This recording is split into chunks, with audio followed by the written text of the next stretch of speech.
Assalamualaikum warahmatullahi wabarakatuh. Selamat datang teman-teman. Pada video pembelajaran kali ini, kita akan membahas tentang di mana suatu problematika dan upaya penyelesaiannya pada kegiatan belajar mengajar dan di luar kegiatan mengajar tersebut. Nah, kita dari kelompok 9, yaitu yang beranggotakan 2. Yang pertama yaitu dengan saya sendiri, saya Kasmiati. Yang anggota kedua yaitu Siti Naila Nurrahmah. Baik, di sini saya akan menjelaskan tentang kesulitan di dalam KBM dan di luar KBM. Nah, sebelum kita ke kesulitan di dalam KBM dan di luar KBM, kita harus mengetahui dulu apa sih pengertian dari KBM itu. Nah, istilah kegiatan belajar mengajar itu merupakan proses di mana guru dan siswa berinteraksi, timbal balik satu sama lain yang bersifat mempengaruhi dan dipengaruhi. Adapun kesulitan di dalam KBM di antaranya, yang pertama pengelolaan kelas. Pengelolaan kelas merupakan salah satu kendala yang dihadapi oleh guru dalam pembelajaran. Adapun gimana sih kelas yang kondusif itu? Nah, kelas yang kondusif itu tenang, dinamis, tertib, dan sebagainya. Yang kedua itu hubungan guru dalam berinteraksi dengan siswa. Di sini itu merupakan faktor yang sangat menentukan bagaimana baiknya bahan pelajaran yang diberikan, bagaimana sempurnanya metode yang digunakan. Namun, jika hubungan guru dengan siswa merupakan hubungan yang tidak harmonis, maka dapat menciptakan suatu hasil yang tidak diinginkan. Nah, hal ini jelas akan sangat membantu keberhasilan studi para siswa, berhasil dalam arti tidak sekedar tahu atau mendapatkan nilai baik dalam ujian, tetapi akan menyentuh pada soal sikap mental dan tingkah laku atau hal-hal yang intrinsik.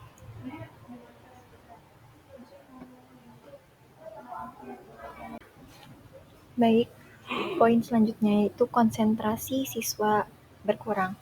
Nah, faktor yang menyebabkan poin ini karena seperti faktor lingkungan, psikologis, dan faktor internal dalam diri siswa. Faktor lingkungan maksudnya adalah yang ada di sekeliling siswa. Contohnya saat diberi tugas, siswa terganggu dan lebih tertarik dengan suara ramai di luar, dan jadinya konsentrasi itu terganggu.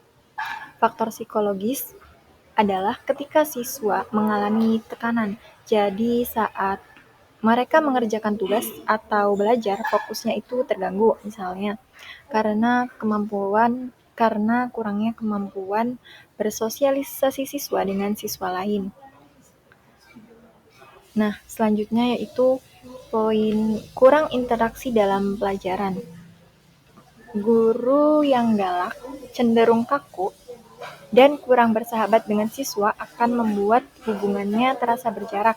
Akan tetapi, akan terjadi kebingungan pada siswa sehingga siswa menjadi pasif, malu, dan takut untuk bertanya kepada guru.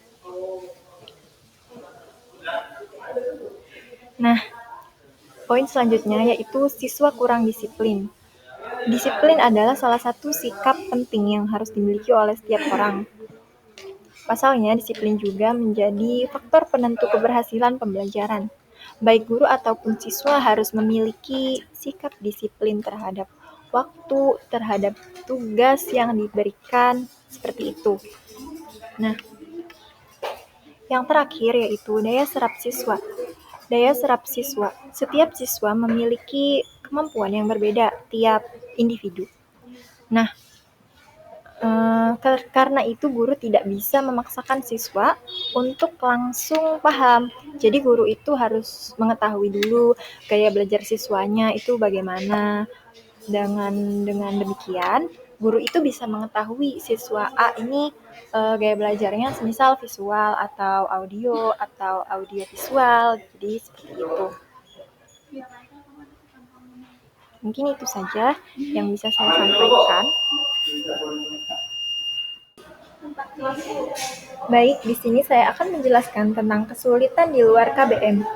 Yang pertama yaitu kurang persiapan dalam mengajar.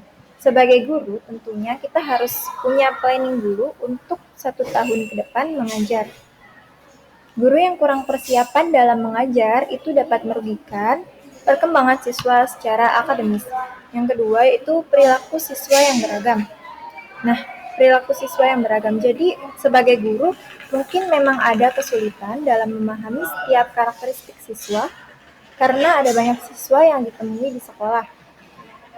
Nah, yang ketiga selanjutnya itu pengajaran yang kreatif. Kalau guru hanya menjelaskan, tidak tidak tidak menjelaskan dengan disertai dengan alat atau media pembelajaran, maka siswa itu akan merasa cepat jenuh atau bosan.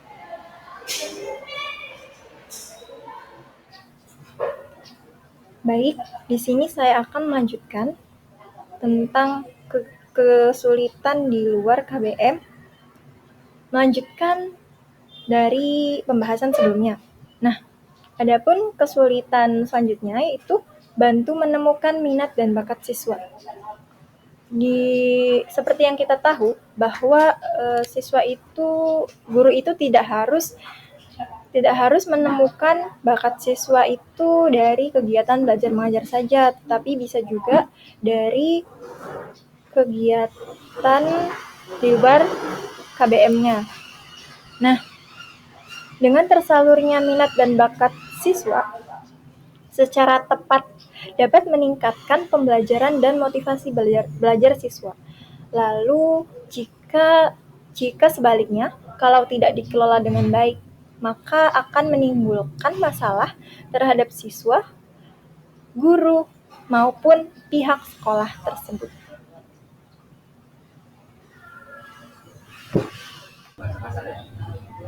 Nah, adapun dari faktor penyebab dari suatu kesulitan yang dicapai oleh guru tersebut, yaitu yang pertama itu adanya kurangnya kesatuan, misalnya dengan adanya kelompok-kelompok lain yang bertentangan atau berklik-klik. Nah, kemudian yang kedua itu tidak ada standar atau perilaku dalam bekerja kelompok. Misalnya siswa tersebut itu ribut atau bercakap-cakap dan pergi ke sana kemari dan sebagainya. Nah, kemudian yang ketiga itu mereka reaksinya menimbulkan negatif terhadap anggota kelompok tertentu. Misalnya mereka ribut, bermusuh-musuhan, mengucilkan, dan merendahkan pada kelompok yang bodoh. Kemudian yang keempat yaitu pada kelas yang dapat mentoleransi dari suatu kesalahan-kesalahan temannya. Misalnya teman-teman tersebut itu pada siswa tersebut dapat menerimanya dan mendorong suatu perilaku anak didik yang keliru tersebut. Nah, kemudian yang kelima itu dapat mudah mereaksi ke hal-hal yang negatif atau dapat terganggu pada siswa tersebut. Misalnya guru yang mendatangi pada siswa tersebut atau memonitorinya. Nah, kemudian yang keenam itu moral yang rendah. Kemudian yang terakhir itu tidak mampu menyesuaikan dengan lingkungan yang berubah. Seperti halnya siswa-siswa tersebut itu tidak menerima adanya tugas-tugas tambahan atau anggota kelas yang baru dan situasi-situasi baru lainnya.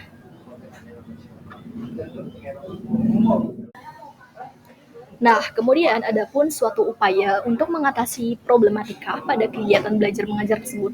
Nah, di mana yaitu dengan meningkatkan kualitas fasilitas dan sarana pembelajaran tersebut. Nah, dengan hal ini bisa dilakukan dengan memperbaiki infrastruktur sekolah. Nah, kemudian menyediakan teknologi yang relevan dan mengoptimalkan ruang kelas untuk mendukung pembelajaran yang lebih efektif. Nah, jadi suatu upaya peningkatan kualitas fasilitas ini yaitu menjadi sarana pembelajaran merupakan aspek yang sangat penting dalam menciptakan lingkungan pendidikan yang efektif dan mendukung proses pembelajaran yang optimal. Nah, kemudian selanjutnya yaitu pada peningkatan pelatihan dan pengembangan kompetensi guru tersebut. Nah, yang dimana guru ini merupakan salah satu aspek krusial dalam upaya peningkatan kualitas pendidikan tersebut. Nah, sebagaimana garda terdepan dalam proses pembelajaran yaitu guru memiliki peran sangat penting dalam menentukan keberhasilan suatu sistem pendidikan.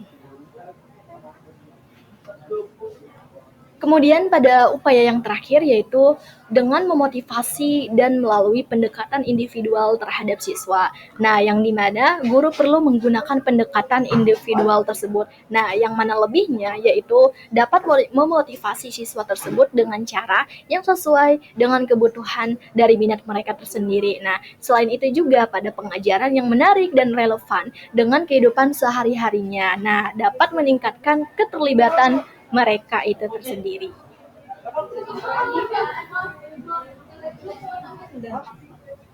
Nah, selanjutnya, pada suatu upaya untuk mengatasi problematika pada kegiatan belajar mengajar di luar kegiatan belajar mengajar. Nah, yang pertama itu dengan adanya bantuan sosial dan ekonomi, yang dimana untuk siswa tersebut itu merupakan salah satu yang sangat penting, yaitu untuk meningkatkan akses dan kualitas pendidikan tertentunya. Nah, yang dimana terutama bagi siswa tersebut itu dari keluarganya terdapat kurang yang mampu. Nah, yang sering menjadi hambatan utama bagi keluarga miskin. Nah, salah satu contoh yang konkret yaitu memiliki bantuan sosial untuk siswa tersebut adalah program Indonesia atau disebut dengan VIV. Nah, yang diselenggarakan oleh pemerintahan Indonesia. Nah, kemudian yang kedua itu dengan adanya penyuluhan dan dukungan psikologis. Nah, yang dimana penyuluhan dan dukungan psikologis ini bagi siswa merupakan aspek yang sangat penting dalam menciptakan lingkungan pendidikan yang sehat dan mendukung perkembangan pribadi siswa tersebut itu secara menyeluruh. Nah, maka dari itu siswa tidak hanya lagi membutuhkan pembelajaran akademis, tetapi juga memiliki perhatian terhadap aspek psikologis dan emosional mereka. Yang terakhir yaitu dengan menciptakan lingkungan belajar yang positif, di mana dengan menciptakan lingkungan yang belajar yang positif ini adalah salah satu kunci untuk meningkatkan motivasi dan prestasi siswa dalam proses pembelajaran tersebut. Nah, di mana lingkungan belajar yang positif ditandai oleh suasana yang mendukung interaksi yang sehat antara guru dan siswa tersebut. Nah, serta antar siswa itu sendiri. Nah, dalam lingkungan seperti ini, siswa mereka dapat dihargai, aman, dan didorong untuk berpartisipasi secara aktif dalam kegiatan pembelajaran tersebut.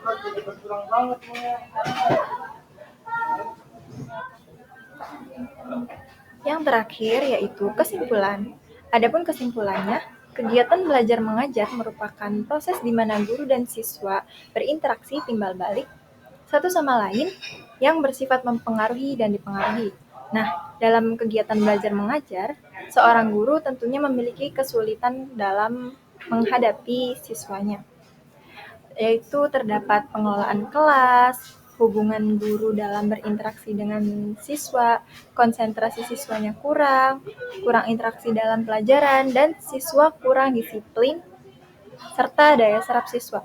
Nah, selanjutnya, kesulitan di luar KBM itu kurang persiapan dalam mengajar, perilaku siswa yang beragam, pengajaran yang kreatif, dan bantu menemukan minat dan bakat siswa.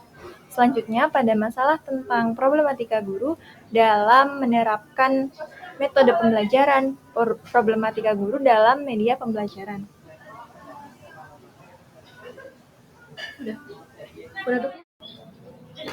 Baik, selesai sudah. Itulah penyampaian materi kita yang dimana pada video pembelajaran kali ini. Sekian, terima kasih. Wassalamualaikum warahmatullahi wabarakatuh.